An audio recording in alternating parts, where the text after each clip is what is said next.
Well, if you really want to do something important with your day, it's time to wake and bake. Captain Hooter, put it down for him. John Sally out. It's Captain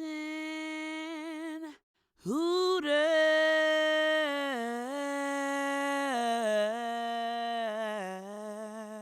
Hello. Dzień dobry. Bom dia. Доброе утро. Доброе утро. Good morning. Good morning. Wilujeng Enjing. Buenos días. Hello. Everybody online, looking good. สวัสดีครับ Günaydın. Доброго ранку. Bom dia. Kumon. Habari asubuhi. Good morning world.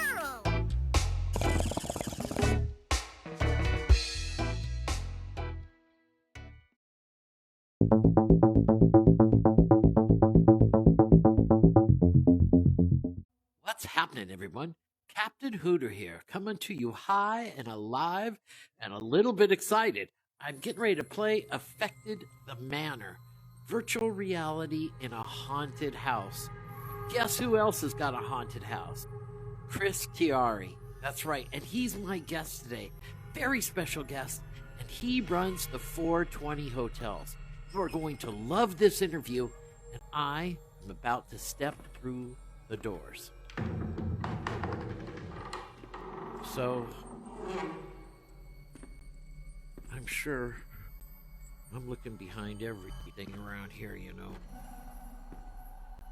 know. You guys enjoy this. Oh shit. Uh-oh. Okay, you guys enjoy the interview. I'll be back right after. I hope. I'll be back right after. I hope. Hola, hola, everyone. Captain Hooter here, back once again, high and alive for another great Wake and Bake. And today we have one of the true innovators in our industry.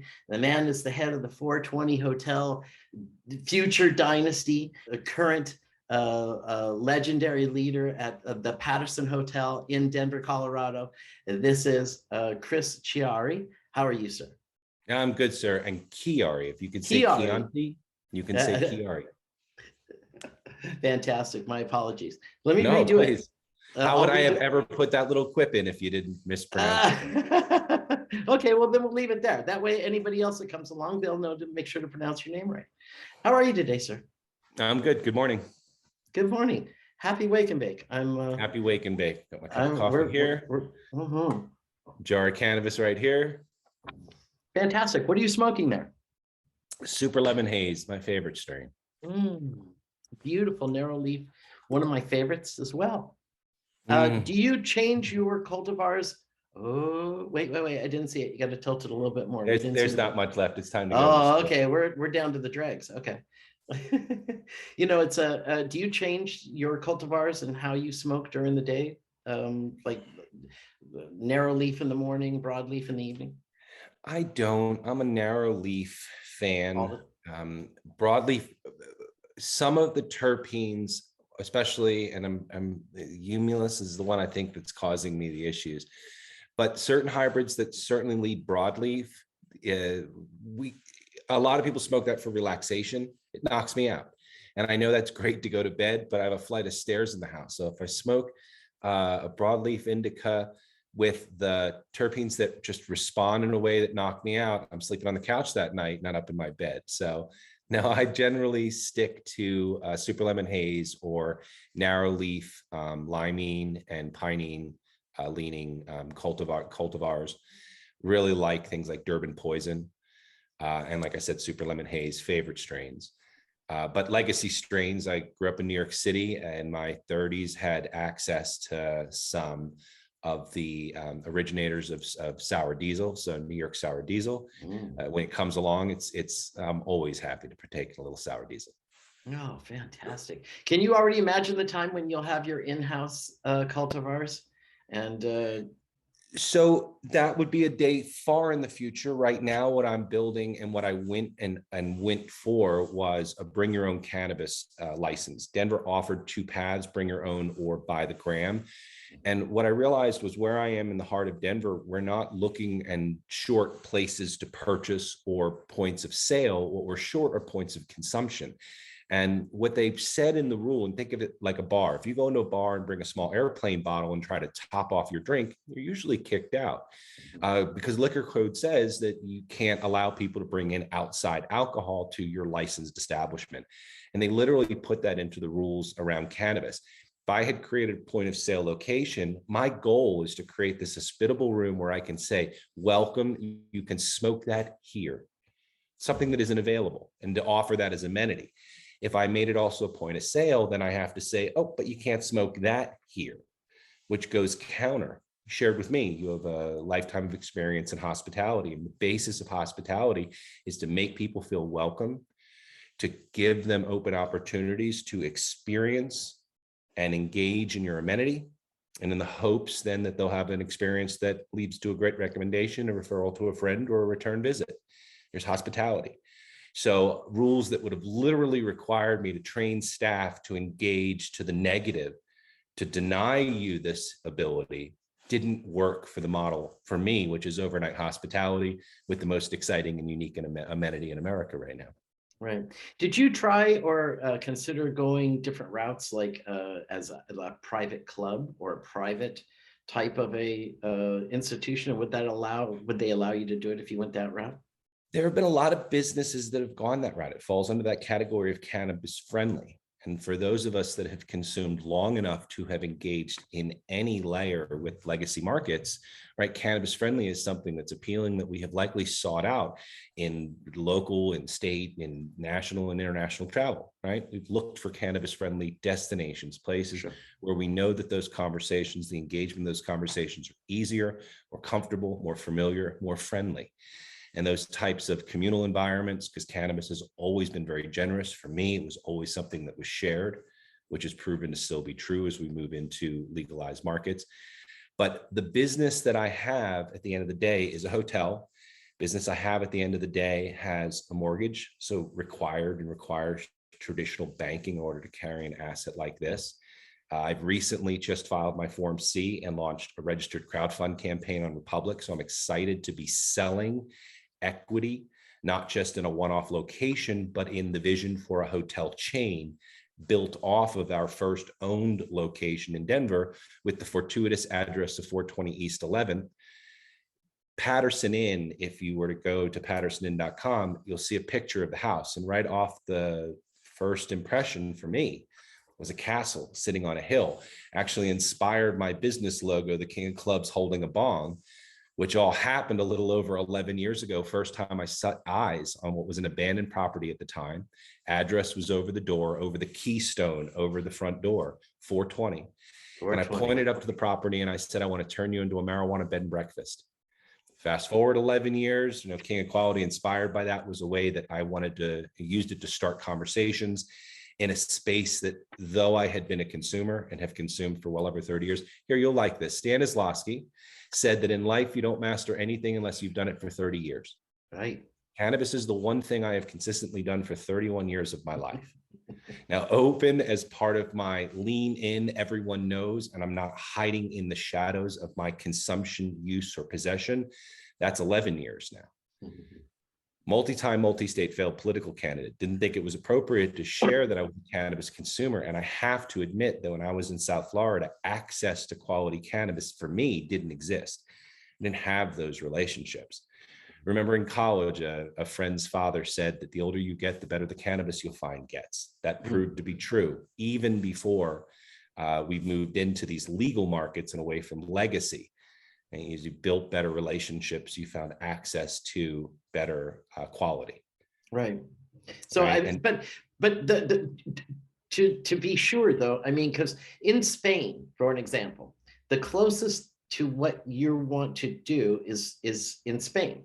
Sure. Right now, you can consume alcohol, you can consume grass, you can buy it, you can stay, you can party in all these different themed environments.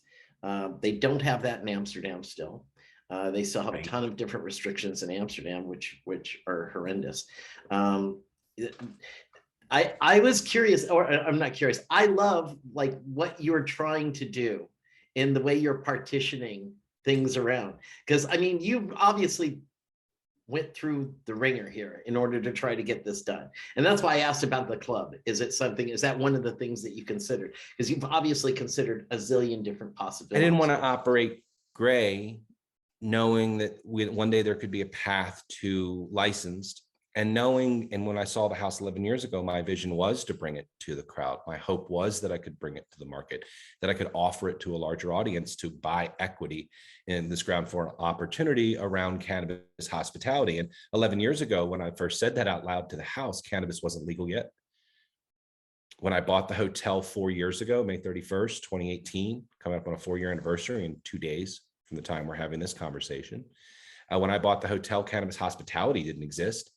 I know that because the window didn't open until November 11th of 2021. At 6 o'clock in the morning, the portal opened. I had my computer open on my lap. I had my draft applications ready to go. I had all my files positioned, ready to go. And that application was in within 55 minutes. Wow. And I was the first one to submit. It took 3 weeks for anyone else to get an application in. But I've been waiting for a long time for this. You know, when I looked at the hotel, it was, again, it was an abandoned property 11 years ago. I got beat out by 2 weeks. The mother and son that renovated it, turned it into a hotel. Patterson Inn, when I bought it 4 years ago, operates with a hotel, a restaurant, a liquor license, and a live entertainment license. These are the active licenses in the business. Liquor license was restricted, though. You could only serve to a registered guest of the hotel, not to the public. Right. I had to rezone the property. It was the first step to position for the Cannabis Hospitality Lounge. I had a residential property that had the legal use as a hotel or a small bed and breakfast. Mm-hmm. I asked community support, got it to say, look, I want to build to an 11-room hotel. And I asked for permission to open the bar to the public. The bar actually opened last weekend. Friday the 13th was our soft opening, and then Friday, May 27th was our official opening. So the tavern, now called 12 Spirits, is open to the public. This complicates the business because here I now have hotel, restaurant, liquor, tavern, and I'm adding cannabis hospitality. And in Denver, those licenses could be adjacent to each other in a commercial business, but they couldn't be accessible. You couldn't move between the businesses. Would have required, if I kept alcohol, to make a cannabis consumer go outside of the hotel around to the alley to come back in. Not really hospitality if you're doing that. What I did in the end, and what I realized and what's happened is the separation of all these licenses and the separate companies opened a path. So now Patterson Inn is a hotel restaurant. 12 Spirits Tavern is a tavern live entertainment venue, and the 420 Denver, a tenant in this now commercial property, is the pending licensee for the cannabis hospitality operations. That's brilliant, dude. Really clever. Now, if you just need the next step so that everybody can just flow where they should be going, right? And in and out. Now, I was going to ask you about that now. That's the threshold between alcohol and cannabis that right now are nowhere near even being on a convergent path. There are divergent conversations in every space. Mm-hmm. But what we're building here at the 420 hotels, what my vision is and what I'm trying to execute, this celebration of normalization and destigmatization of cannabis possession and consumption will be a threshold of about 2 inches. That will be the difference between where alcohol will be legally be able to be consumed and cannabis will be legally licensed, allowed to be consumed. And that threshold will go from miles, if non-existent, to 2 inches. And one day we'll open that door. Mm. And when you open that door, think of all the wonderful maritage of flavors and connections that you'll be able to do between the two of them. I enjoyed the certain cannabis cultivars and the cocktails we're selling at the bar. If they ever could be paired, they'd be phenomenal. Wine, right? That effect on the palate that both cannabis has for those of us that truly are a connoisseur or a fan of its nuance and seek that out in that experience. Yes, I smoke my Super Lemon Haze, but I also have the privilege of judging in Uncle Stoner's Squash Off multiple times. Yeah. And Squash Off is absolutely a place where variety, the palate can be tested. right? The uniqueness, it's Terpene only temple. 15 to 20 strains, right? Thousands and thousands upon thousands of potential combinations are available to the world in cannabis cultivation, will be experienced over time, but still to get to experience 15 to 20 different strains, both as flower and then as fresh pressed rosin. A few I think are up to the challenge, but it's a privilege, and I find it to be a lot of fun, both from the physical effect as you experience different cultivars, all the way through, again, the palate, the taste, the smell. Mm-hmm. How is your? Do you use the little nectar collector? Is that your? We've been using. I have one of the squash off nectar collectors. It's a beautiful piece, right, with the quartz tip. We've moved to some more of the electronic tools. Right? Easy to clean, easy to use, easy to regulate the temperature, and when you're judging, that goes a long way. Mm-hmm. Some venues are no longer excited about us using torches.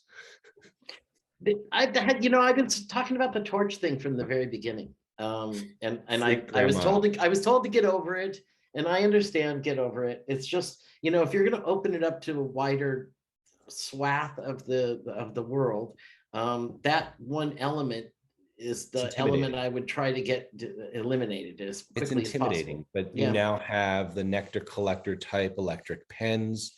You have the larger glass topped electric bongs for concentrates and oils. Their learning curve is push the power button, watch these colors change, wait till it vibrates to start and finish, and that's a really accessible place. When the nectar pens, right, let go of the button, finish inhaling, it's a pretty good learning curve, and it does make it a little bit more comfortable. We will not be able to have torches in the lounge, and I'm comfortable with that, but we will have whatever the latest technology is in either e-nails, though I think we've moved past that, in more battery operated devices. But those battery operated devices, again, offer an easy to take off and clean glass top. Think of this, I'm in a licensed environment, so this won't be come on in, bring your pipe. If it's your pipe, that's fine. But if it's something we offer you, whether it's a pipe or a bong or a top or an accessory or a mouthpiece, those parts will be cleaned and sanitized. That the closest place this might look like a bar, even though we won't be a sales destination, will be in the sanitizing and cleaning of these single use or group use items at your discretion, right at your table. That we'll be able to provide or will want to provide. That'll be high heat, chemical sanitation to make sure that these items meet standards, health codes. That means likely that if you want the experience of a well-weathered and resined pipe, like I'm certain you're smoking today, that's something that you'll bring or share with a friend. We'll be giving you one that'll look like it's fresh out of the glass blowers shop. So I don't know. Were you familiar with Lowell Farms? I had a chance to smoke some of the Lowell Farm. Oh, well, I know the cafe you're talking about. Yes. Right. So what they did in their concept essentially was that you would go in and you would purchase your cultivars, and you would pay an upcharge on those cultivars, just like you would if you were buying a bottle of wine. Okay. And in return, there was a great restaurant, and you could get drinks, and you were able to they would give you a tray, and the tray had all of your weapons already there for you, right? And so you had a choice, a plethora of all of these different things that you could use to smoke with, and they would provide you obviously anything else that you needed.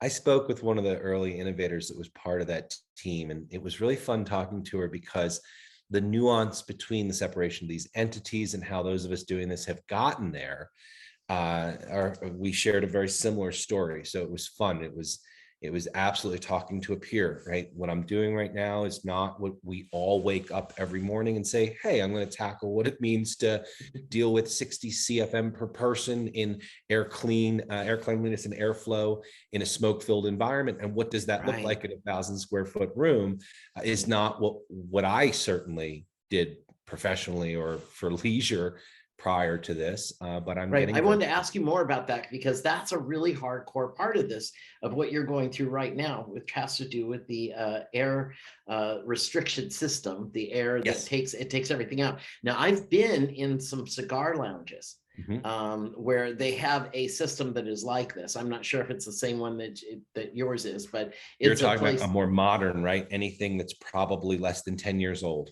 Yeah, this was modern. And you were, I mean, you lit the cigar, and as soon as you're it's gone. It's just gone. Normal airflow standards is 0.6 cubic feet per minute per person. The standards for a smoke-filled environment is now 60 cubic feet per minute per person. That's 100 times increased standard in a smoke-filled environment.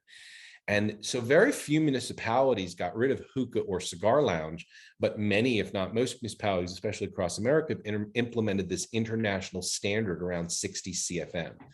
So I have a 1,000 square foot space. It's meant, you said private club before. My lounge will not be open to the public. It really is an amenity to the guests of guests. So that's your access point. And if you're a business professional and you want to host a client, that's absolutely a path in. That's cool. As well as limited but annual membership, so that there will be multiple, and it's all about giving access then to the cannabis lounge through the front door of the hotel and then ultimately into the lounge. Come back to the question. See, right? Cheers. That's the way okay. We're it's talking about, yes, we're talking about HVAC. Okay. So 60 CFM. So my room is 1,000 square feet with roughly a 10-foot ceiling. So it's 10,000 cubic feet of air in the space. And 60 times my occupancy in the room, which is 42. Again, it's an intimate lounge on a large venue, 42 people. 42. Comes at 2,520 CFM. So 2,520 cubic feet per minute of air needs to be moved through this room through the HVAC system. That means flipping the air in this room every 4 minutes. Every drop of air will be replaced every 4 minutes. But the standard also requires that be fresh air. So that meant that in the winter, when it's -6 in Denver, I'd have to pull 2,520 cubic feet per minute of air into the space, heat it from -6 to 70, suck it immediately out and vent it outside, and then do the reverse in the summer. And what I told the city was, I might be willing and stubborn enough to build this thing, but I am not willing to turn it on. So I had a very high level meeting with head of engineering, head of excise and license, head of environmental, my design team, which I brought on great engineers, knew I needed a good MEP team for the mechanical and the engineering part of these designs. They gave me a 6-figure system that I just would have never turned on, because it would have been $2,500 a month on average to heat and cool this space for 1,000 square feet, more than it costs to heat and cool and electrify the rest of the surrounding hotel by multiple. So it didn't make sense. Excise and license was honest, no path. The designers were like, Chris, we wish we could do something, but this is the standard. You experienced it in these other places. And then the head of engineering, I picked up my pen and I said, what is the power of your pen? And he offered and shared a path to an amendment. So right now we are in final design and are about to make a presentation to the city where instead of 60 CFM, as long as we can prove equivalency, we're building a system that will clean, scrub, move that volume of air, bring in a fraction of the 60 CFM as fresh air. Mm-hmm. And by recapturing no less than 60 to 80% of the recirculation of the air, we're recapturing 65 to 80% of the energy of the heating and cooling of that air and creating efficiency then in the system. And the engineers have never designed anything like this. Infinity MEP, they're who I will refer everyone to. I promised them I would, because they'll now know how to build this, how to do this, especially on a more intimate scale space like this. Obviously, nobody understands what a contact high is. It's going to be hard to get contact high in this room. No, it comes down to what is assumed to be the carcinogenic effect of smoke. Yeah. In a smoke environment. And I don't know if I grew up on the East Coast. I went to college up in Worcester, Massachusetts. I caught one of the last Amtrak trains from Worcester through Springfield down into New York. And they used to have a smoking car in the back. And they had that pneumatic curtain, right? And you would walk into the car and you were in this little vestibule and it was just clean, fresh air because that curtain. And then you'd walk into this cloud of cancer. As a former cigarette smoker, that was my favorite train ride. Oh yeah, I still talk about that. You know, it's funny when you come over to Europe, especially if I was in California, my last stop there, and it's such a dramatic difference because so many people smoke. And, that's one of the other elements also is how many people smoke hashish here in Europe versus there. Is there a big hashish market there in Colorado? Yeah, the biggest thing we have, of course, is extraction and dab. And so butter, shatter, rosin is hash. Let's get to the roots of what it is, right? It's an extracted form, solventless or non-solvent, sift or processed. It's still concentration trichomes and terpenes and the wonderful psychoactive chemicals, the CBDs, CBNs, and all these other photogenic and psychoactive chemicals that are in the plant. So yeah, we have a great hash scene, but an entity did finally emerge that's doing a more traditional sifted hash. So they're doing a Moroccan and the Lebanese style. And what's fascinating is it's single strain, right? So it's not regional cultivation or the culmination of a regional's output or crop. It literally is strain specific as a product of this, regulated market. So it's starting to come out, but flower, it's still the big debate, right? 30% of our market is, a third is edibles, a third is extracted rosins and hashes, processed hash, and about a third is flower. How's your pricing there? Pricing? Yeah. There's a big discussion in Colorado about how, sales between last year and this year have dropped 3%. And does this mean that we've peaked? And does this mean that cannabis has reached its climax? And then you have to dig into those numbers. I buy an ounce at a time. The price of the ounce of Super Lemon Haze after tax went from $220 to $250 last year to a pretty consistent $150 to $175 this year. Wow. That is a greater than 3% drop in the retail price. Not even including drops or fluctuations, of course, in the wholesale price. And yet we only saw a 3% drop in total revenue in Colorado. And so the honest truth is that cannabis and the volume of cultivation and the production of edibles and extracted products and flower in Colorado is actually still growing, and growing at a pace and at a volume significant enough to absorb an almost 1/3 price cut, but only a 3% drop in total sales. Wow. Well, it's going to be interesting to see what happens because if you follow the track of everyone else, you're about to see some real bargain days ahead. I've had some interviews recently with my peeps in California. Just had one with Mark Emery up in Vancouver, Canada, and he's talking about this glut that has happened. Since it took a couple of years to get there, but now it's like it's there. And he said that he was paying 350 Canadian dollars for pounds that he was paying 3,500 for 3 years ago. Yeah, but again, it's supply and demand. Yeah. The first time I made it out to California, I'll just date myself. I made it out to California and I watched as people panicked over $2,000 pounds. Right. That's how late I got to that part. Been a consumer for over 31 years, right? So, you've said some very kind things at the beginning, but I have no claim to legacy, but as a consumer. I did not just wake up and say, hey, I want to make my hotel a cannabis hotel. This has been my passion and life's work for 11 very public and open years now. I've owned the property for 4. The very first article that came out when I bought the property said buyer nabs Capitol Hill mansion with marijuana in mind. So it's been in my intention from day one, exactly this. The King of Quality card was never about anything other than lifestyle. For me, a place to hand something to someone that could engage and start a conversation that in many cases led to the sharing of really high quality cannabis. Right. Well, and I think in my Really fun. introduction, I was referring mostly to your legacy status from where you started with this to where you are now, and No, I where appreciate you're that. and where you're going with it, which is also the fascinating part of this. Because I mean, you've had the foresight. You did quite a bit of URL hunting. You've bought a ton of websites ahead of time. I did. So I own the 420hotels.com. Yes, an S, yes, a the.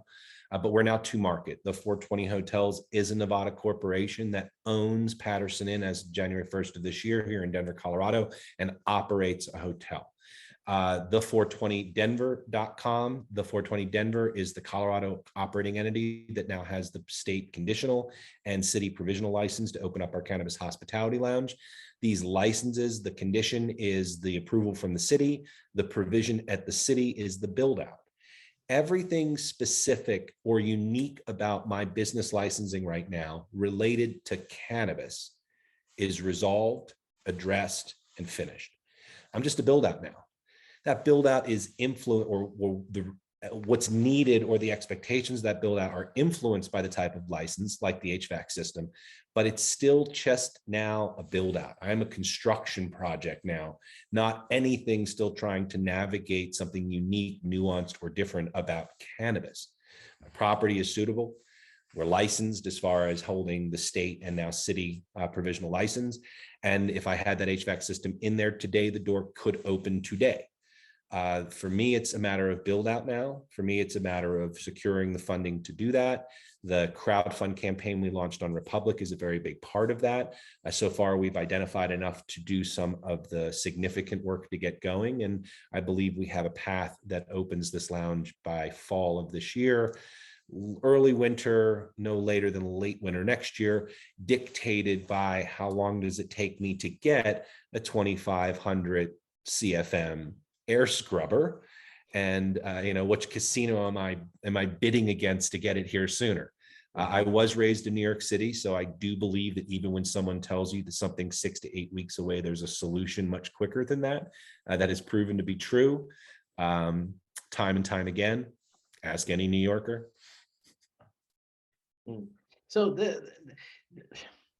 one of the things that we've all known places around the world that you can go to that were known as stoner hotels, that you could go and you could smoke in them and nobody's going to say anything about anything. They'll hand you a baggie to put around the smoke detector, so that you've already got to make sure that there's no kind of alerts or problems while you're there. Wait, that's a shower cap? Is it, I mean, couldn't you turn a naked eye, and say, and also, are there any outdoor spaces that you could utilize? And would you be allowed to do that? If I let you smoke in the courtyard, then I have to make all the windows in the hotel opaque so someone in the hotel could not be offended by visually seeing someone consume. I'd lose access to one of the patios in one of my rooms. It's literally the rules. Fucking kidding me. Could have made ridiculous. Could have made this easier had I given up the liquor license or let it move. But again, I'm trying to offer a product that speaks to normalization and destigmatization, and just converting this beautiful old hotel into a cannabis castle, though needed in the market, is not necessarily a contribution right now to normalizing and destigmatizing. I have a really great core business, mostly of parents of younger people that live in the neighborhood, of staycationers in the state that want to stay and be steeped by the history of the house. Second most haunted hotel in Colorado, which brings in its fair share as well. So there's all these elements that are already attracting. And I can't tell you what the market is. And I'm not going to tell you what the market is for a business professional or a couple or a young couple with kids that wants to get away for a night and experiment and experience. I do see my clientele and customer as someone who's paying a premium 4-star hotel price. We're not Hyatt downtown. We do charge a premium, but you get a breakfast you don't want to sleep in on, access to happy hour and wine in the basement, and in the not too distant future, this on-site legally licensed cannabis space. My most discernible guest for this lounge is likely a 50-plus-year-old woman who shops at Chico's, not Saks Fifth Avenue, but still has a sense of style, still has a sense of expression, a sense of self-confidence, and is amongst the largest growing segment of cannabis consumers from a cannabis novice standpoint. And my 9 going to 11-room boutique hotel isn't a place to come party on a Saturday night. There are those venues starting to emerge. We have a location like that emerging in Denver, one of the other licensees, not my competitor, right? My frenemy, someone who's been innovative, Tetra Lounge, Dwayne, he's been innovative. He did what you were saying, that private club model for years, and has found that path from legacy to license, which has been so elusive for so many, but he's found that path. And I cannot wait for him to be open as he navigates the same HVAC challenges I have. When he is open, I cannot wait to point my guests in that direction for a really great place on a Thursday, Friday, or Saturday night, or any day, or any afternoon.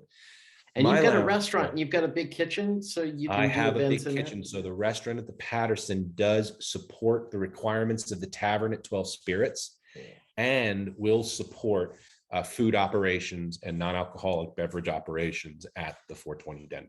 Oh man, my brain is just exploding with ideas here of and then you need your own transportation. Do you have a nice big van or something? Already have a friend.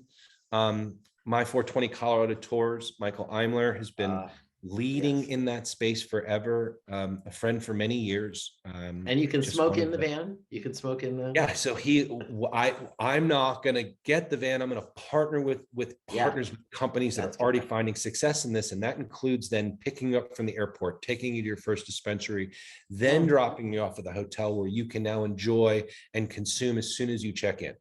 Right. And also, if you do outside events or have some VIP chefs come in to do those kind of evenings, that pick them up with the vehicle, bring them in, have them spend the night, and then you can take them back home. Those are for local. I love that, right? For local. And then the same note, the ability with the restaurant to bring in a chef, not to infuse. We cannot infuse on site. That has a lot to do with the laws and rules around manufactured infused products. With cannabis here in Colorado, there is no direct process to create and then retail. It has to go through a wholesaler. Right? It has to go to a retailer to be dispensed to the retail public.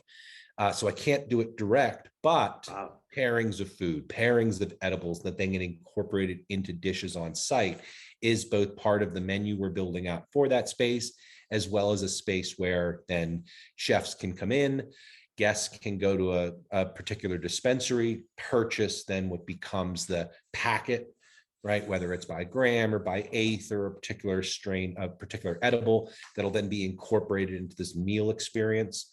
Delivery is becoming a reality here finally in Colorado and in Denver. So that opens up then the potential for those types of bundled packages to be delivered to the guests. Again, 42 people. For dining, it'll be closer to 30. A room is being set up with about 30 dining on the outside and about 18 really traditional lounge in the middle. But recognizing that when you're smoking like this, sometimes you want to be at a table, especially if you're rolling, especially if you're pairing with food or having something to drink.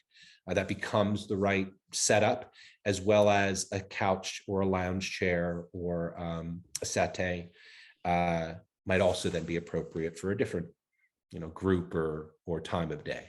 Sure. So sophisticated lounge, that customer that I described is already engaging. The address over the door leads a number of our guests to already ask questions that are probably normal in many hotels, but one step further.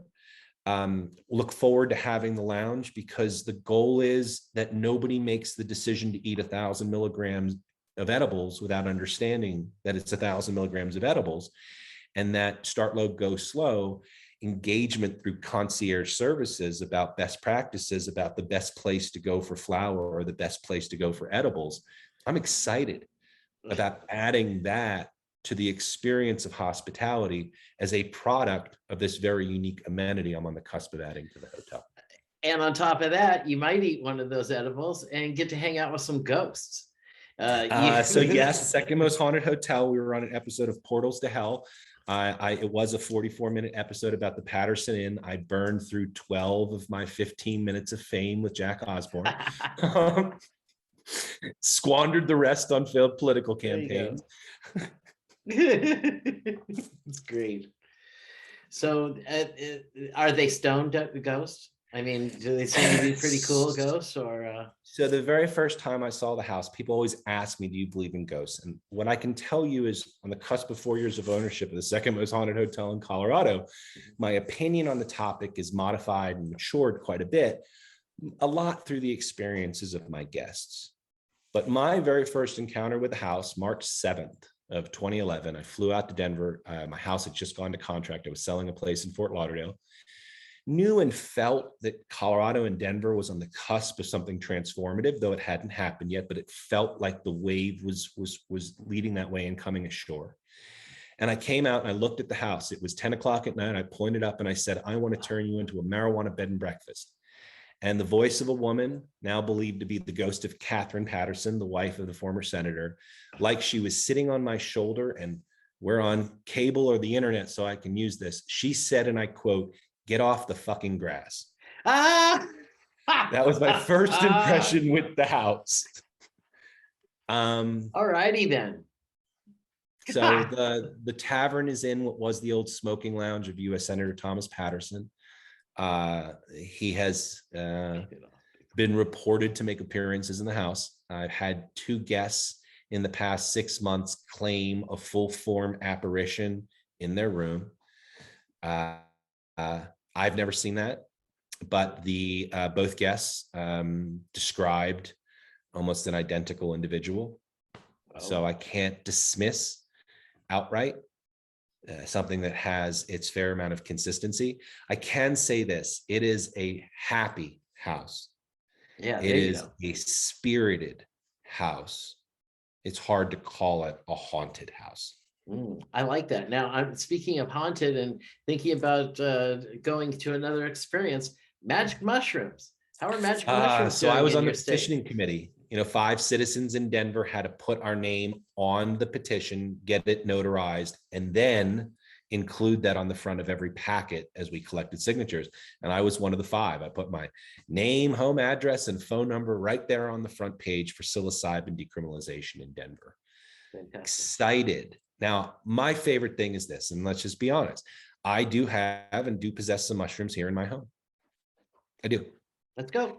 I love that I, at least within the municipality of Denver, in a decriminalized space, am in a safe access space of possessing it. And then I also really enjoy choosing not to take it. Right? That's the beauty of legalization and normalization of all these topics, that in fact, possession then is no longer this, right? Oh, I got to take it. No, I literally can have it and just have it. That's fabulous. I just finished interviewing, he's on the show from Saturday, Ian Bollinger, who is the co-founder of the Psilocybin Cup in Oakland, California. And I learned about the levels of consumption being microdosing, recreational, therapeutical, and spiritual. And I'm the a dosing levels. Doser. I like 3 to 5, 7 to 10 micrograms. It's kind of like my target with hallucinogens. Colors become more vivid. The music's a little bit more, right? The little hairs in your ears get a little more tingled. That's my sweet spot. Just told this story yesterday. The very first trippy stick, which was one of the early e-pens, the trippy stick, looked identical to a liquid tobacco pen, because in fact, they were the same pen. And I was sitting on a flight flying back from LA to Denver. And the young woman next to me had her e-cigarette. And she asked the stewardess, "Can I smoke this e-cigarette?" And it was that early day when they first came out. And I don't know if you remember, but in fact, they'd said yes. And so I didn't ask, I hit mine, which looked identical to hers, but mine was a hash pen. And I remember the flight attendant's reaction when I exhaled. She goes, "Wow, I really like yours. It smells like potpourri." Perfect. I love some of the technology, some of the new things. There's inhalers, the single non-combustible, inhalable, disposable pens that have like Yeah, 90, 100 hits. all of that is wonderful. That's the one you All want. of that is wonderful. That's your But, baby you know, right there. Yes, how'd I do? look at you. Nice twist. The master, a pre-roll master. Pre-roll So my tuchus. No, I said it looks like a pre-roll master. Oh, good. I was gonna say. Yeah, no. That was well done. Looked like somebody has got a little experience there. Right. I've done this before. Now you have plans to expand internationally. I do. I have 55 domains, which should give you an idea of where I'd like to go. Where do you want to go first? First is I've got to be careful because there are things right now. I have a regulated campaign, so I don't really want to go past what's in the domains. You know, I can share that the easiest next path would be anything in Colorado because the 420 Hotels and Nevada Corporation has suitability to own in the cannabis industry here in Colorado and is a 40% owner of the 420 Denver and would not need to regain suitability to apply for another business license. I have my suitability and been badged for almost 6 years now here in Colorado, so I don't need to redo that. So the corporate entity and me together then are in a position to move into any jurisdiction in Colorado with a business application. That first step is already satisfied. Though on the other side, you know, the vision, the move of moving into the capital markets is to build value for the equity. The value of that equity then can be used as currency.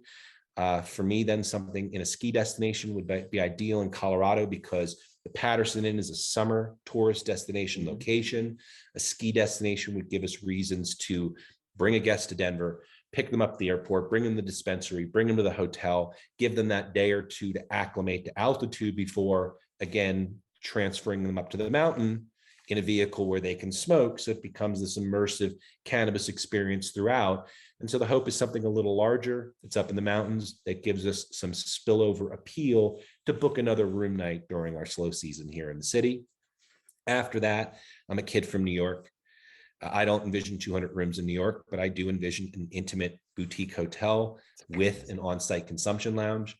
I do envision as we move to multiple locations and will honor reciprocity. So membership in one is membership in all. There you go.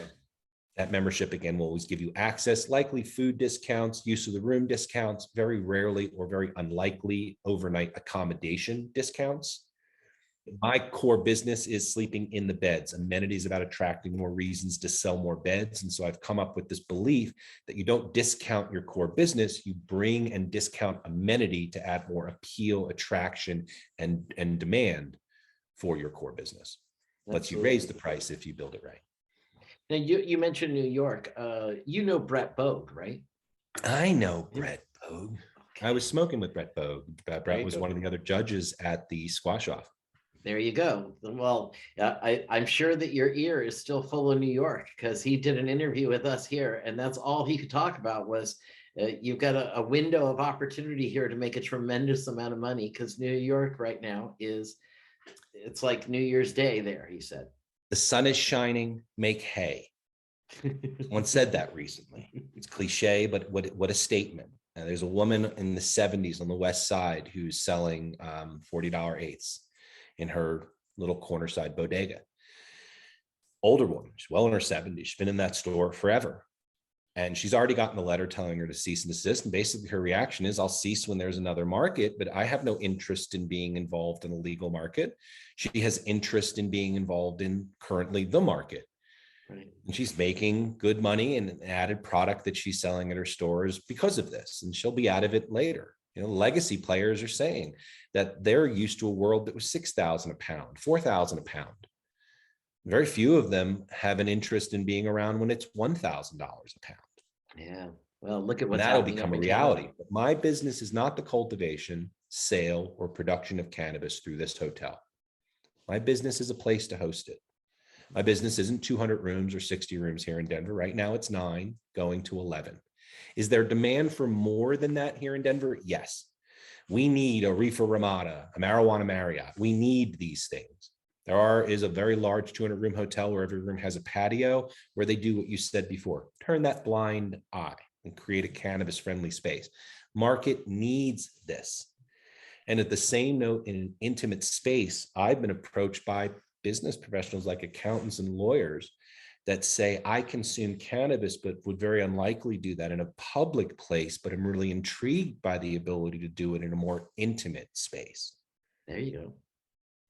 And that is the type of communal destination amenity I'm looking to create to my hotel. I always want to be small enough at all of our locations that we can call guests like we do today to get a basic idea of when you're going to arrive, just so we can make sure we're ready. Get an idea of dietary restrictions, because food, savory and sweet at breakfast every day, cannabis and food pair so well together. I intend for us to always offer that breakfast as part of what we have. And so, right, all these things, these come together to give you a reason to make a destination, right? It was the core of hospitality. Now, I only have 4 years of experience in hospitality. How am I doing? Because I would trust your response to that, because you have what you share is a career. Well, I have traveled around to all the biggest, greatest hotels and some of the most quaint B&Bs that you can imagine, and cities all around the world. And you know what you're attempting to do and what you want to do here is, again, something I've been, as I'm here in Portugal, I walk by and I see castle, incredible cannabis castle. There's another one. Oh God, look at this castle. This would be perfect for a cannabis castle. Literally using that terminology on a regular basis around here. And well, I've had my king for years. People ask me, are you trying to be the king of quality? I said, no, this isn't a person. This is an invitation into lifestyle. And it was inspired by this king of haunted houses in Denver, this castle sitting on a hill in Denver. Please go to patterson.com and see what I mean, this castle-esque French chateau. Mm-hmm. And I knew that it was a place to engage this conversation. I wanted to be near the start of it. I just didn't think that start would be 8 years after legalization. It sounds like you've got so much red tape in every single direction. Isn't that true on everything, though? Let me say this real quick, because I don't want to go down this rabbit hole, because a lot of people always say that, God, I wish they would regulate cannabis like alcohol. Okay. And a lot of individuals who say that have never owned, possessed, applied for an alcohol license. In fact, needs and use hearings associated with a tavern, restaurant, or bar are identical to the needs and use hearing that I went through for my cannabis hospitality license. I went from minimum wage jobs to getting lucky. I did marketing and messaging for startup companies in the late 90s, got overpaid in the irrational exuberance, had a really big mole melanoma cut off my back at 27, and a doctor said, don't make long-term plans. 11 years ago, I got a clean bill of health after cutting 79 plus now moles off. And the doctor said, you're ahead of the curve. We're cutting them before they can metastasize. Go out and make long-term plans. My long-term plan was this, to lean in and go out and build cannabis hospitality. That was the goal. Didn't think it would take this long, right? The world, maybe it waited, thank you. But we're still on the cusp of this, right? Something new, something innovative. Where does it go next? What does it look like? Who will succeed and fail is still to be determined and written. And will Hyatt, Hilton, Ramada, the IEG, the big international group, will they be the ones that ultimately get into this? It has a lot to do with banking and finance, has a lot to do with risk. You know, traditional hotel, even if its investors are more progressive or liberal in their thought process, especially around cannabis, their money is very conservative. Cannabis people understand an expansion of a business by adding another distribution point, another place of sale. And so you increase cash flow by having another vending location, where the capital markets and hotels truly appreciate through cash flow over time. It's that combination of this recession-proof, not recession-proof, I'm sorry, inflation-proof, in the sense that as costs rise, hotel accommodation prices rise with it.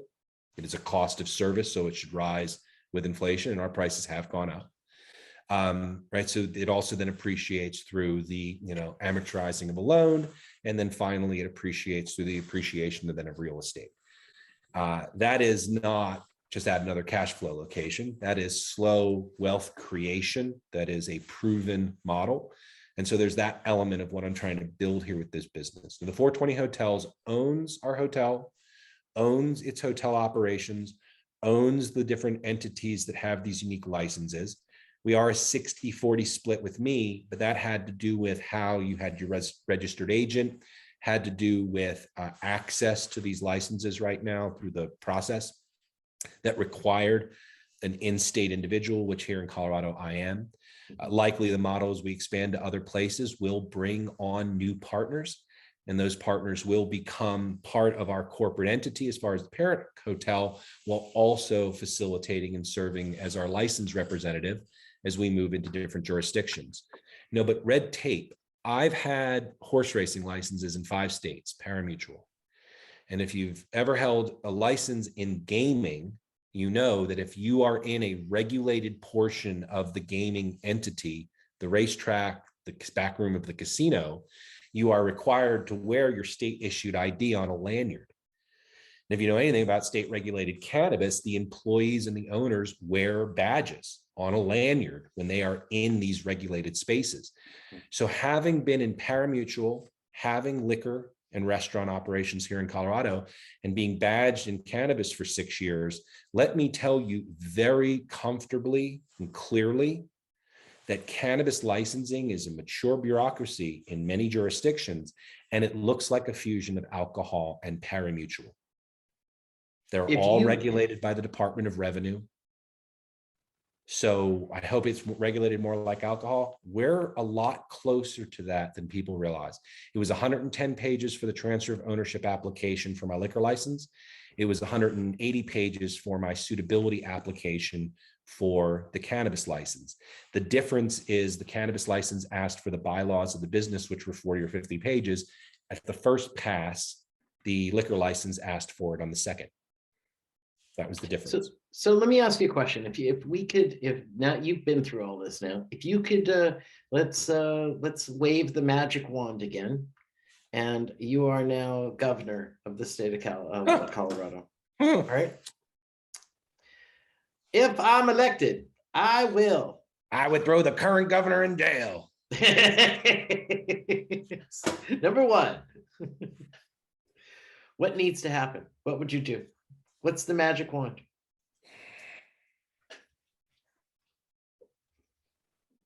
It is fundamentally important that homegrown, home cultivation be protected everywhere.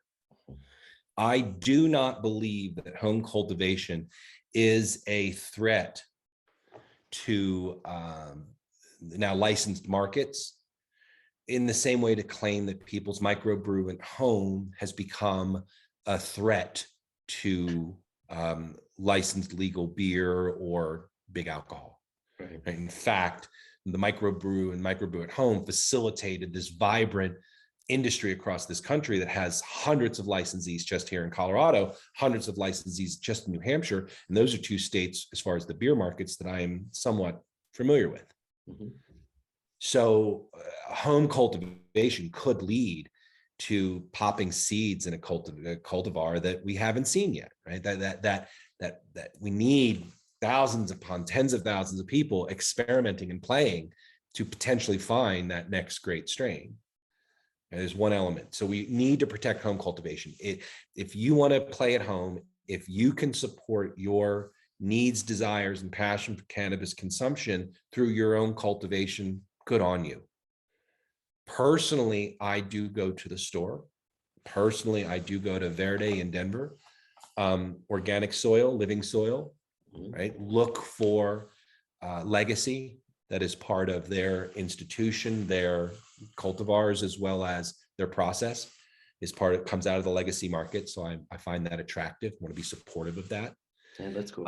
So that's the first thing. And that's something we fight for at every state. On the second thing is we keep talking about expungement, but it doesn't happen. We keep talking about getting everyone out of jail, but yet we don't do it. We talk about creating these programs and processes to facilitate expungement, but then time and time again, our legacy friends who have those blemishes on their personal records post on their social media time and time again how onerous the process is, or how they weren't successful in navigating the process, or that they were so certain this was the one and yet it came through rejected. So let's just stop talking and do it, especially when we have leadership like here in Colorado that is so profoundly progressive and so profoundly pro-cannabis, but yet keeps making decisions that are good for industry and not always good for consumer. I'm no longer on the board, but I spent 8.5 years on the board of Colorado Normal. My first environmental activism, my first political activism goes back to reduce, reuse, recycle. So coming from the consumer advocacy side was always a very comfortable space for me. I am a cannabis consumer first. I may be in the business, but first and foremost, the consumer and the impact of the industry to the consumer through price, through quality, through experience, through access, through legitimacy is important for this to all continue. And some of that has been blemished, especially here in Colorado. So I would keep, expunge everybody. Just do it. Let everybody out of jail. Just do it. Watch my documentary, Public Enemy #1. Ice-T says at the end, just do it. Just let them out. That was the next thing I wanted to talk about, was the fact that you had this really cool documentary that you did with Ice-T. How did that collaboration all get together? So I was sitting in the backyard of my house that I'm in right now, been here 9.5 years. I was smoking some Super Lemon Haze.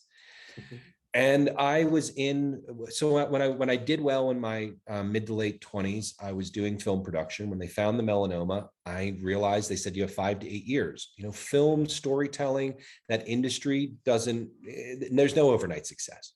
Overnight success is decades of work in the making that lead to opportunity, and you were prepared for it when you got it. Right? That's the truth for most. There's a few stories, right? The Hollywood story. But I was doing that work. I was writing, directing, and producing shorts in my mid to late 20s with a group that I had put together. And the idea was, let's just develop story. Let's just play until we build our craft. And then once I got the skin cancer, I didn't see the 20 years that it would take to see the fruit of that orchard. I see. And so I had other ambitions, one of them to be of use, to be of service, and I ran for office. Those were just different motivations. So fast forward, got a clean bill of health. I'm here in Colorado. Cannabis is my life. I thought there was a story, this movement from what was originally called 12 to 54, 12% of public support to this now majority at that point, that over the course of making the film went from 54% to 64%, and now is sitting at somewhere about 68 to 69% of national support for legalization. And my question was that public opinion is one thing, public policy is another thing, and sometimes gyrates to a different tempo or frequency. And I wanted to see where they matched up or conflicted. And the Denver Post was very kind. They wrote an article about the film. Opening sentence is, Chris Chiari is a character.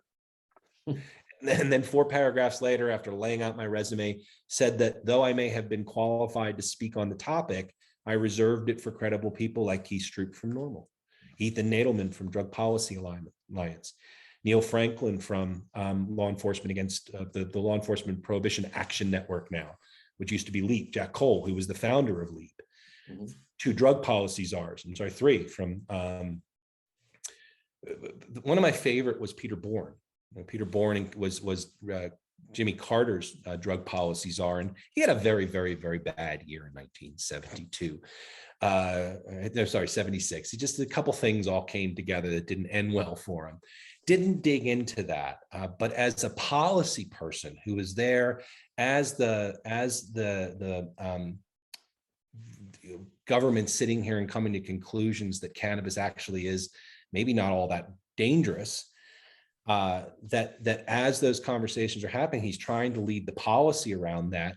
Imagine where we would have been from the over incarceration that really, let's ask about the impact. What was the war on drugs? The war on drugs was a policy and political tool originally implemented by Nixon to shut down and shut up the freedom of speech that is an inherent right of all citizens of America by making the exhale of cannabis smoke a felony.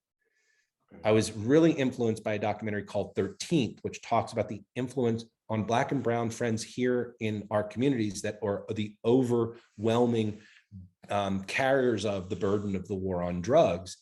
And it talks about the over incarceration, and in Georgia, to the effect of elections.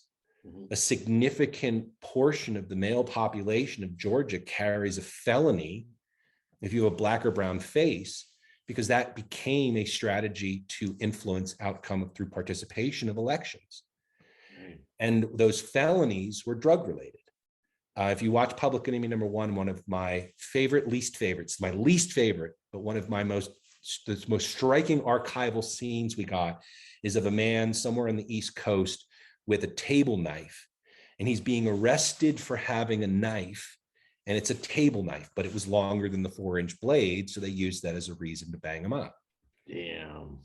Right? That's the law. So the film really dives into that, to look of what became a war that was well funded, a war that brought on all sides and had little opposition from the political perspective. Very significant moment in the summer of 1986 that influences drug policy still to this day. This reality that sometimes a big news-making event can have a significant impact on where the policy is today. Keystroop always talks about the pendulum swinging. We have swung so far towards legalization that if that pendulum were to swing again, where could it swing? And the arc of history shows an 80+ year prohibition that still struggles to hang on, as many of us fight to get rid of it. But have we won yet? No, we're not federally legalized. Have we won yet? No, you still don't have reciprocity between states as a medical patient, let alone a recreational consumer. What do you think will happen? You know, it's getting closer and closer, and my sources that are here are telling me that it's really going to happen. It's looking more and more that by the fall, Germany is going to legalize. I don't think that's default. I think that's literally right. It's the policy has matured to a point. Look, Germany is the founders of the pharmaceutical industry, right? Wow, yeah. They cracked oil in 1929, and Bayer was born. Bayer. Right? They took the organic waste of the production of oil and gasoline, the organic compounds, and learned how to synthesize pharmaceutical. There was a big article, a little article that should have made a bigger wave a couple months ago, where I think it was one of the California or Nevada entities sold the last of their plant touching business and said that they weren't getting out of cannabis, they were just getting out of cultivated cannabis, which means they were staying in the space, but were going into cannabinoids, which could potentially be synthesized, which very likely will make up the foundation of cannabis as medicine going forward as it goes into the pharmacopoeia, which makes it even more important to protect home cultivation, which makes it even more important to protect access to quality and regulated licensed recreational markets. Have you had any of what we're talking essentially is about some of the nanotechnology products that have been coming out. My friend Renus, who is in charge of Suver Nuver, which was the medical marijuana oil company in the Netherlands for many, many years, a huge base of patients, around 35,000 patients, and has just converted into nano infused water. And he has day and nighttime water using hemp. And I believe, this part, I know that they're synthesizing. I believe that it's THCO and THCP, which is and I don't know how much you know about it. I've been learning more and more about it, but some of these though exist in such small quantities naturally in the plant that for them to now be available in such larger quantities that they could be micro encapsulated or homogenized into water. Right. Well, the nano thing, it's understood, as I understand it, it works like a Trojan horse. So basically it's taking and you're bypassing your liver and going right into the bloodstream, which is it gets so you're able to actually get a higher dosage of your medicine and a much quicker onset. the fast acting, right, dissolvables. The science is fascinating. You said it earlier, right, with the torch, right? People went from cannabis to open blasting in their backyard to this oil that really, the look at it scares many. We know it's hash. We've consumed it, so we know its impact physiologically, psychologically, and how it dissipates. Right, cannabis dab hits you fast, hits hard, and also goes away a little faster. You know, my friend up in Toronto, he presents it as this being the real pathway for grandma to start to ingest cannabis because it. The best path for grandma to ingest cannabis is through a hand lotion. Hand lotion. It makes the arthritic pain go away. When I would hand out the King Quality card, I didn't just hand it to people that I thought would be pro-cannabis. I handed it to anybody because I wanted the broccoli, what's your reaction? I wanted a natural reaction. I've handed out over 15,000 of the cards, playing cards, one at a time, and have a unique conversation then that came with that. And some of my favorite were little old ladies in very conservative places who would yell at me. They'd see the bong, or they'd see the cannabis bud, or they'd see the weed leaf in the ground, and they'd yell at me. Somewhere between 5 to 6 minutes. No one had more material than that. Okay. They didn't. And they'd always end with a very leading question. And it was usually like, does it make the arthritis pain go away? Yeah. That with all their reservations, all their hesitations, and all the devil's lettuce and all of the propaganda, they always ended with, does it actually help? So I think the best way for grandma to experience cannabis is through a salt that makes the pain go away. My favorite reaction was one woman, she was well in her 80s. It was right when I started this. It's 11 years ago now. And it was the middle of the country. I think it was Iowa. And she yelled at me and then stopped. And she said, when did they make this illegal? I said, well, really officially in 1929. And she goes, wow, I was a little girl, but I remember walking in on my grandma and she used to smoke that stuff. And she was a good woman. And that was her reaction. And all of a sudden, her lifetime of propaganda was put up against not something I had shared, but a memory of her childhood of one of her heroes who happened to be a cannabis consumer back when it was still legal. And that was my favorite reaction. Oh, well, I love the salve idea, the lotion. That is fantastic. I think that is also a wonderful path that could open up those initial conversations. Everybody smoked, right? So grandma probably smoked. Yeah. If grandma quit smoking, smoking likely then doesn't become the path in. I have a friend because of medical issues, who's a longtime cannabis consumer, can't consume cannabis anymore. I got him a magic butter machine and now infuses into avocado oil and likes to take a little bit of a sniffer here and there throughout the day. And that has become the preferred means of consumption directly as a result of smoking no longer being an option. Do you have an all-time favorite? I mean, we know what you're smoking now, but do you have an all-time favorite bud or a place where you smoked it was the most phenomenal, one you'll remember for all time, like top 2 or 3 of all time? Pick one of them. Not the best bud, but a significant bud. Okay. King Quality card. I had made the decision I was moving to Denver so I didn't get the Patterson in. I sold my place in Fort Lauderdale. And for 2 years, I crisscrossed the country, going from cannabis business events to cannabis cups, to meeting legacy producers, getting tours of multi-generational cultivations that were still, right, gray, black market, waiting for this world to change. It was very informative. And I actually felt like I had this responsibility. Though I had been a consumer for a long time, I had never engaged in that space. And though I have never been engaged in that business, I'm very grateful for a number of very honest warm and generous individuals who opened up their lives, their own experience, and shared that. And this thing I've always loved about cannabis. And I did that for almost 2 years before finally moving to Denver. And where were you going with it? Where are we going with this? Again, my favorite bud. So yes. I made the decision to move to Denver, and I was in Amsterdam, and I didn't fly back to America. I literally took a 28-day trip and finished the lap. And I found myself in Tahiti, which is a French-speaking country. France, at the time when I launched this brand, it was legal virtually everywhere to have the image of cannabis, but France or French Polynesia, right? Just the images on this would have been illegal. That has since changed. But I was in Tahiti. I don't speak French.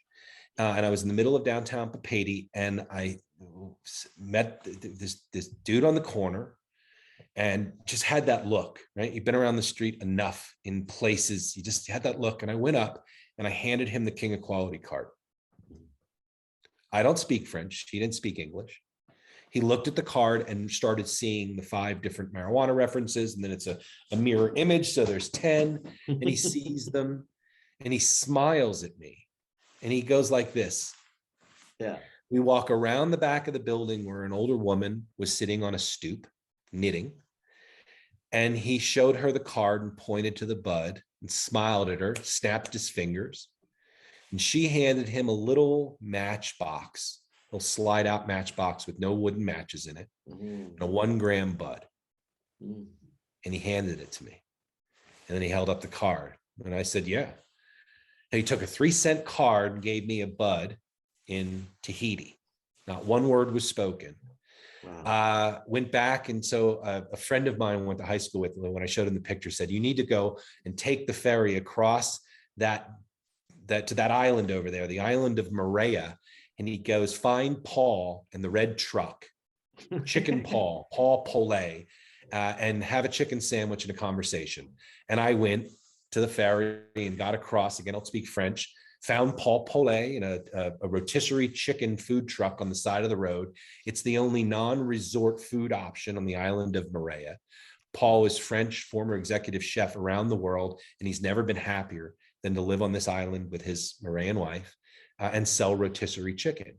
And what he explained to me was what was happening in Tahiti and about how that bud got into my possession and why it was in that matchbox. It's so humid there that they literally take bud at a time, put it in the matchbox and microwave it to dehydrate it.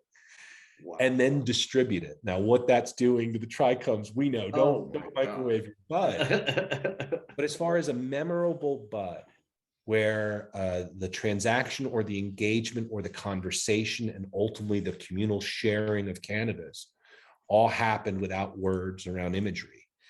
And when that happened, what I realized was that this image helped tell a story in the same way that I hoped that house would one day would have told a story if I could have possessed it 11 years ago. And so it all comes full circle. Here we are now. I now own the Patterson Inn, coming up my 4-year anniversary. King of Quality, again, is a lifestyle space, facilitated a lot of really enriching conversations and experience around cannabis. You know, the made hash in the woods, took a big ball of hash back and shared it with my friends, right? Those are the kinds of things that are becoming more common, but 11 years ago was still, you know, pretty on the edge. Right. You know, where are we going? What are we doing? What happens is still to be written. What models will work in cannabis hospitality are still unknown. I do think someone will make large destinations that will, you know, be good price and very reasonable and a very attractive product market. I do think cannabis hospitality should be and will be a crowded business. We will have arrived when it's a crowded business. But hospitality is a crowded business, both from the national big chains that have consolidated most of the brands that you know, all the way down to the independent operators in the space that I'm in. It's a very crowded business. Can you carve out and do something unique? I took a business that had 30% occupancy, 38% occupancy when I bought it, and we're at 56 now. Beautiful. And profitable.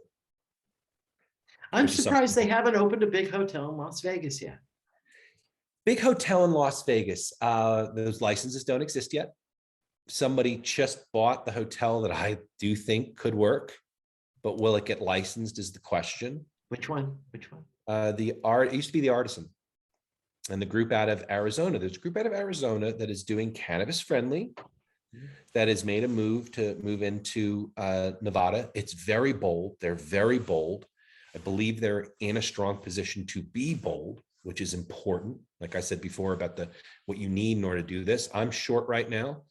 COVID has been challenging, but I'm positioned to keep going, but certainly not positioned to just, do it and, buy hotels all over the place. I don't have money like that. Yeah. I've got enough to keep my mortgage paid. I've got enough to put hours and significant hours both into the operation of the hotel and pull some shifts, as well as that structural business work that it takes to keep 5 corporations active and structured and interacting. It's one location, but these different corporate structures become a prerequisite to having these very divergent entities.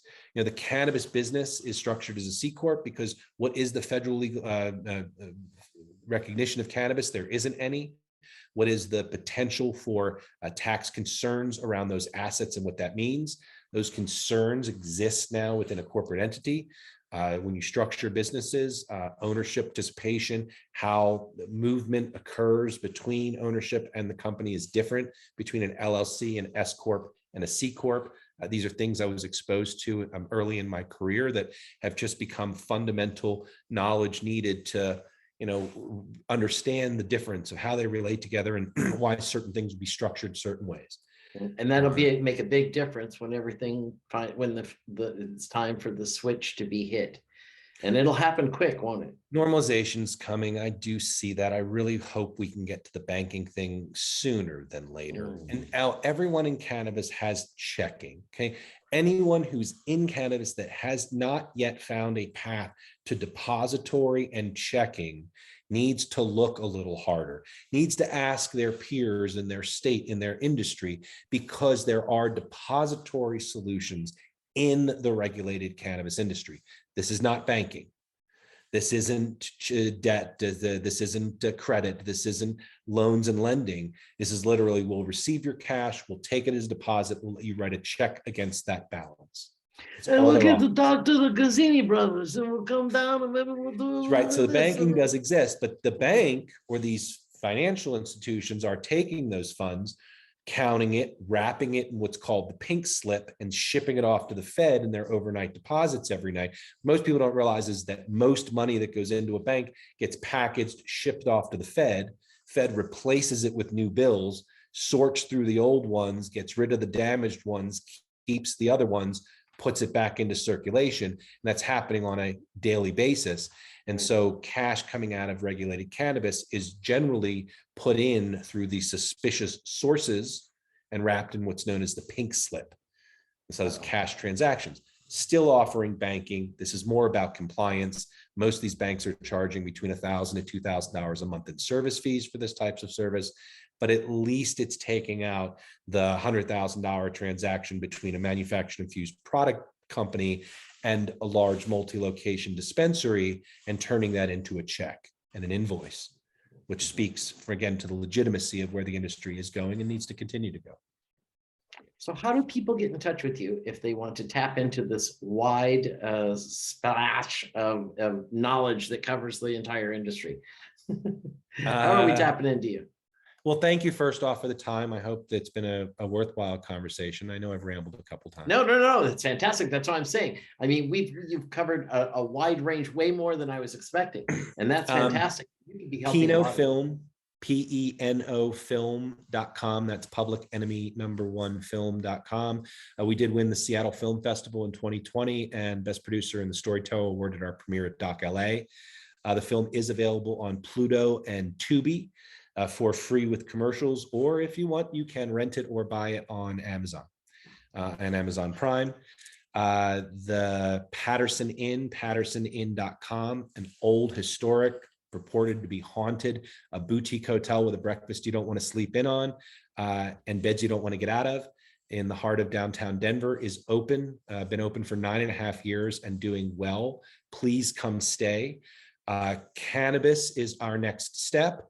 And of course, that's with the 420 hotels, the 420hotels.com. For the 420 hotels, I welcome anyone interested in this, in the property, to please come to republic.com. Look up the 420 hotels on republic.com. And I am right now selling equity, ownership, physical ownership in the real estate, in the operations, in the licensing, and in the branding, with the intention that this entity will be the parent company that owns and operates boutique hotels in multiple markets and jurisdictions as we grow going forward. I think that's all of it. Sounds fantastic. And I will be putting up all of the links and everything inside all of our notes down below. And I absolutely, I'm going to tell you right now, I'll be there as soon as I can get over to the States. I'm getting over there. I'll be staying right there with you.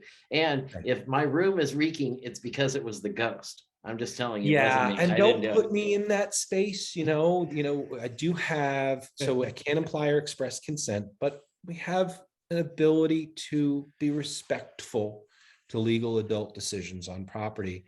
I'm just so excited to get to the space of license, because safe, legal, and licensed, again, as cannabis friendly is still, my interest. If I get on a plane, I'm looking cannabis friendly. But we are maturing, and normalization will continue when we open up this market to more participants who are kind of novice and kind of curious, knowing that good experiences for those two market participants leads to goodwill. Goodwill leads to more dialogue in their home states. And this continuation of normalization has been a product of that. And so I can't wait to share that. And I don't care if we go legal worldwide tomorrow. It still took a couple years of living in Colorado in a legal state, purchasing legal cannabis and smoking in my backyard near daily for it to not feel off. Yeah. Or me not to be aware of this, like, wow, I can't believe this.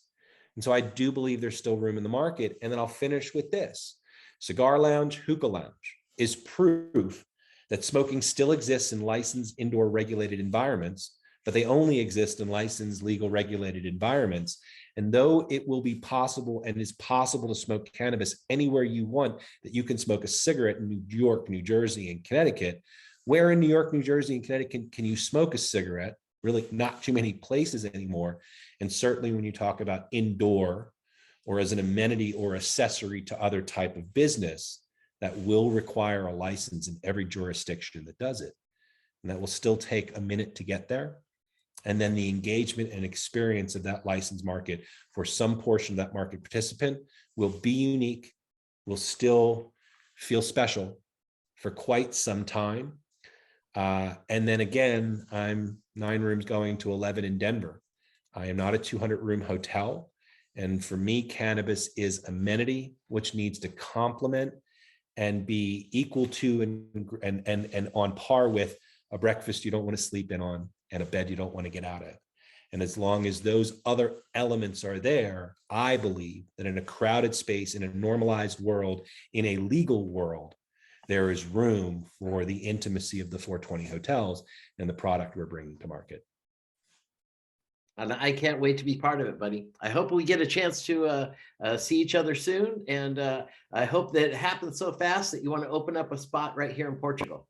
I'll be right there. I do. Portugal. I have a desire for this in Amsterdam, not a place to sell, but a place where you feel comfortable going to a lobby lounge and consuming, which even in a city like Amsterdam doesn't really exist except in a few hostels, doesn't really exist in the boutique hotel environment.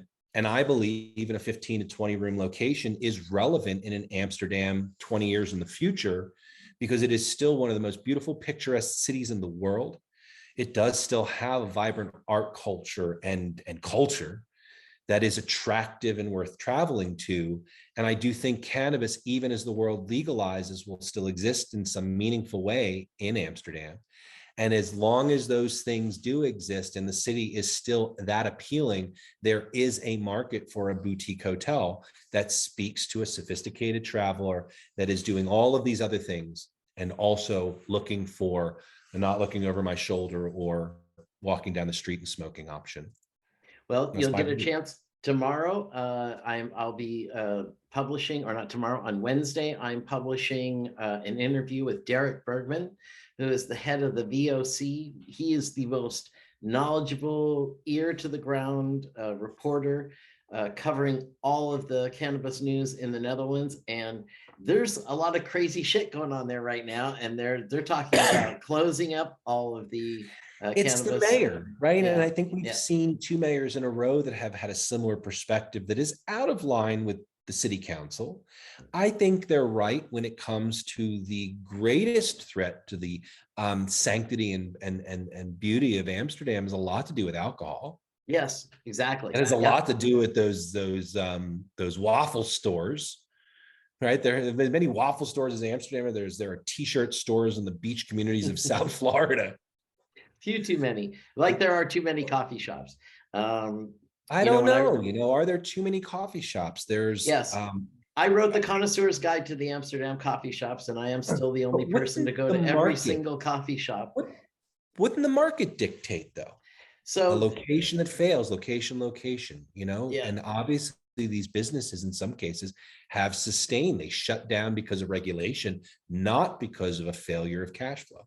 Right. Well, I think that out of the 168, they could lose probably about 80 of those, and it wouldn't really hurt them too I've badly. read that and I saw that, but I thought that number was specific to simply bringing it down to the satisfaction of local or actual demand of Right.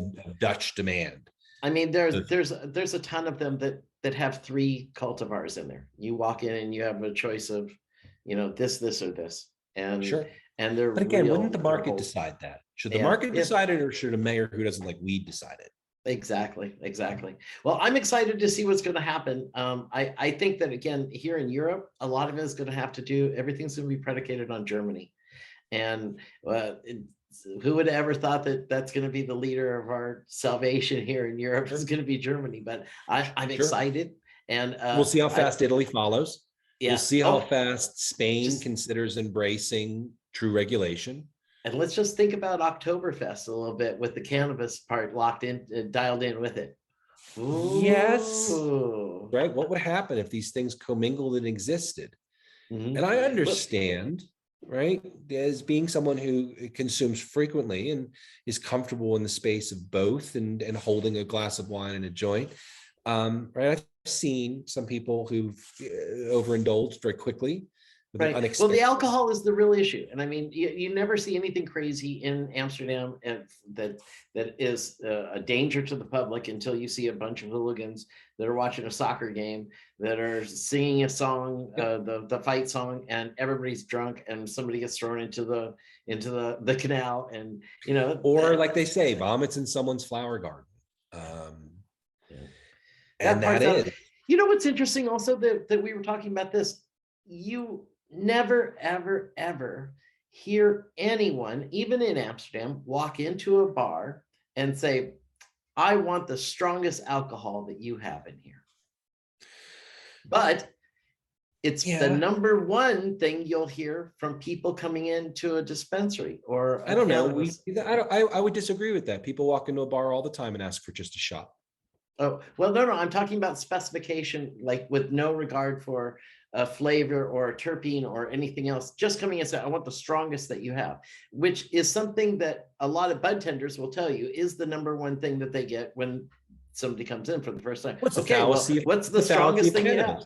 Yeah. The fallacy of regulated cannabis has been the chase to THC and not the chase to quality, consistency, diversity, flavor.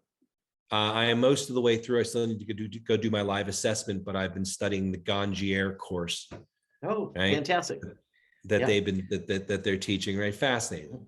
Yeah, right? I highly recommend. I'm getting ready to interview my Obi-Wan Kenobi, who is the head of the Trichome Institute that has the interpreter program, and he's Rain Man-esque how incredible he is with his knowledge base The about terroir, right? That influence of the local environment, the conditions, the moisture, the rain, the soil, the talent of the gardener, right? That ultimately results the regional influence, that uniqueness from local forest or soil composition or fungus or bacteria, right? That ultimately leads to different terpene expressions. It's just fascinating to study and to see ways that this is trying to be, recreated through living soil in indoor cultivations, as well as what's happening outdoor as you take off the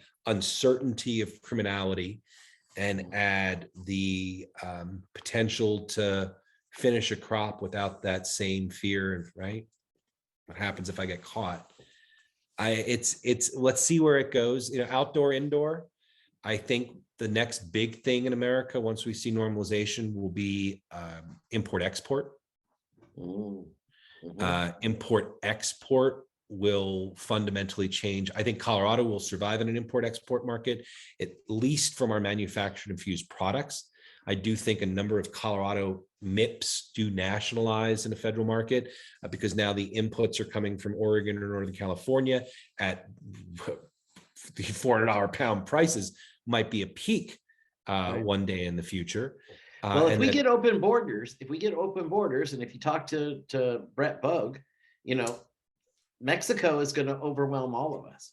It'll be like a tsunami, I think was the. Yeah, you'll always have shipping. International is likely to become a harder hurdle than domestic, though the conversations, Canada, I could see America and Canada opening that border around cannabis in the not too distant future. But not Mexico. God, it's just we've got a wall up. we not ideologically, we've always had a wall up. Yeah. Fundamentally, at least from the over politicization of economic struggle in Mexico that resulted in migration into America in the 80s, right, was demonized. Happens again as an invasion, when in reality it's in many cases well-meaning individuals that are in search of opportunity to feed family. Yeah, to feed family. And when you get to the fundamental human motivation there, wouldn't you rather have a neighbor who would work so hard to provide to their family that they'd risk everything for them, or the one that doesn't care? Yeah. So we'll see. Yeah. But international, look, I think we could still be a decade away from national, partially because of just how long it takes for political change. Some of the elected officials that still have 15, 20 years left in their career, that have been in for 10 or 15 years, that still come in with this very institutionalized viewpoint, still a product remnants of the war on drugs. Lots of blue hair still in power. And that's a problem. They're not all John Boehner, who saw the green light in green.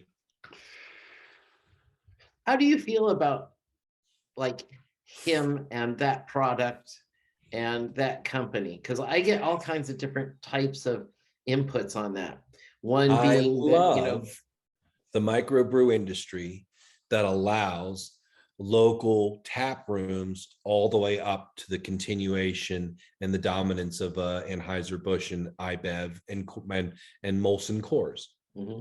Okay, that a high school classmate of mine could launch a new beer called Island down in the South Carolina area that's now made it to the Mississippi and will cross the Mississippi in the not too distant future, right, in growing markets as a local startup unique twist in a space that could still exist. That's cool. So that means there's room in this. Look, a very influential individual in Colorado cannabis and national cannabis, Kayvon Kalabari, owns a pizza shop, 4 locations, about to expand to 5. And I think the 6th is showing up down in Trinidad, where he's been doing a lot of economic development work and spreading his Midas touch into a new market and region. right? But that's a 4-location Denver pizza shop that competes against Papa John's, Little Caesars, Domino's, and a place called Sliceworks that at one time was the best New York style pizza in Denver, and they had 2 locations. And in many cases, every one of those businesses, in every one of those cases, those businesses also offer delivery. So what happens, again, looking at pizza and looking at microbrew, so what? There's big cultivation. So what? They're building 100,000 square foot facilities.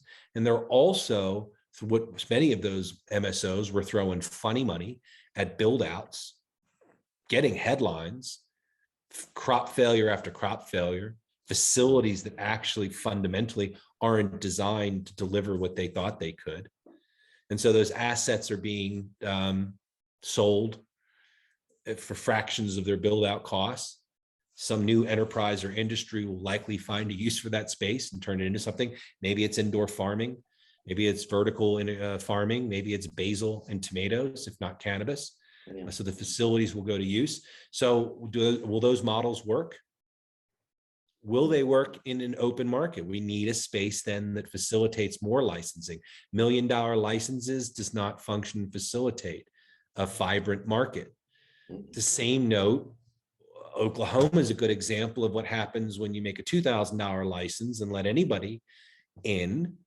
It makes it hard then for true masters and artisans to stick out because there's just so much, becomes market-driven supply and demand, where carving out the space of connoisseur becomes a little harder because of saturation. So yes, but the cream then rises to the top that way. And that's how you end up with what I'm saying. The big Picassos will fail. and I guess MSOs that are good will continue to thrive.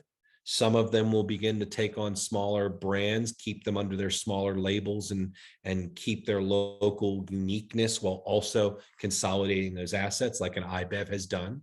Right. Well, at the same note, one-off operations still can survive and thrive.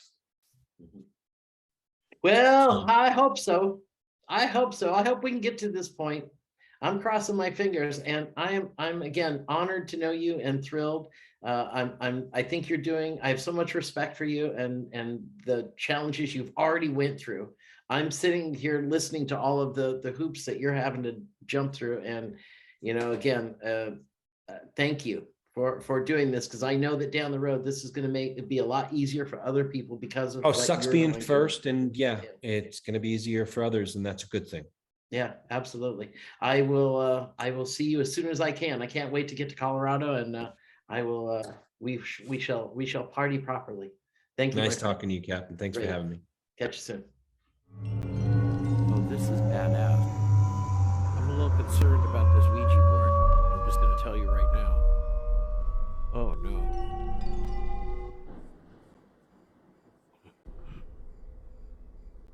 What, they sent me out the back door? Uh-oh.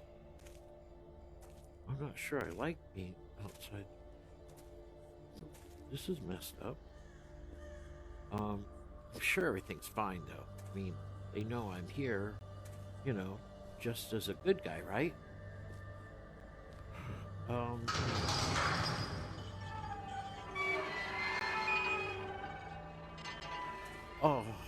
okay. I gotcha. He's missing a head. I'm just saying, and an arm.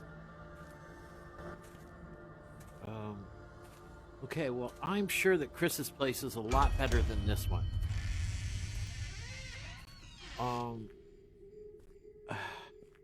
Okay, so this is where, see, if this was a real 420 hotel, we would be really high right now. The good news is I am really high right now, because I would never walk into a place like this. I'm just telling you right now.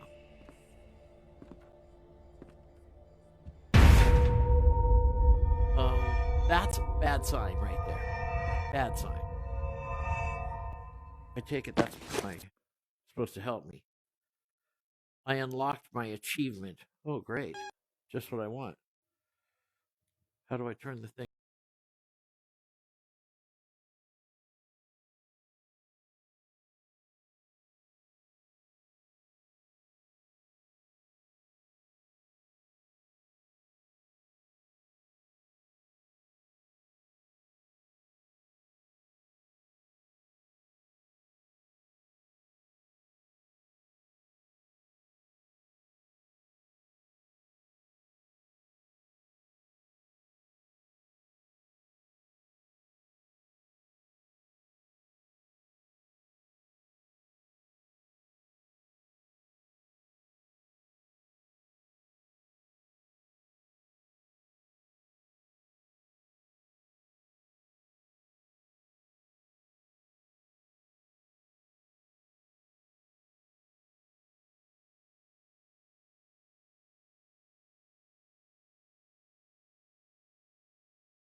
Oh, good, it works.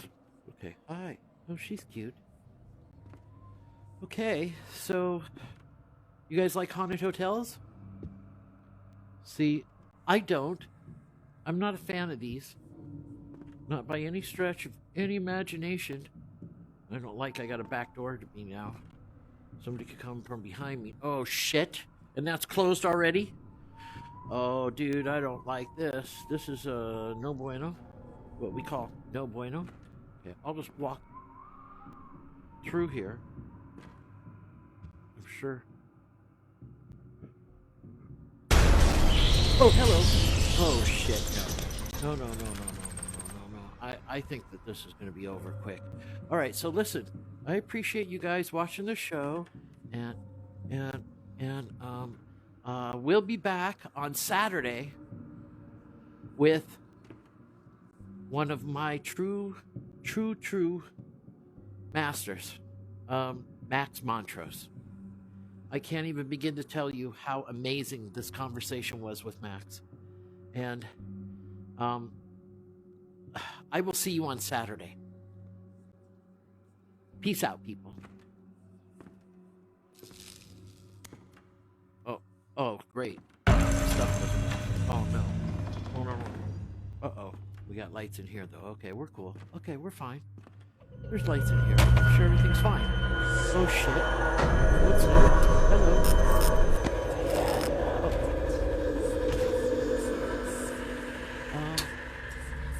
All right. Okay. Yeah. All right. It's been fun, everyone. I will see you on Saturday with Max Montrose. I'm going to have to smoke a lot more before you think I'm going to walk up that. Not happening. Bye, everyone.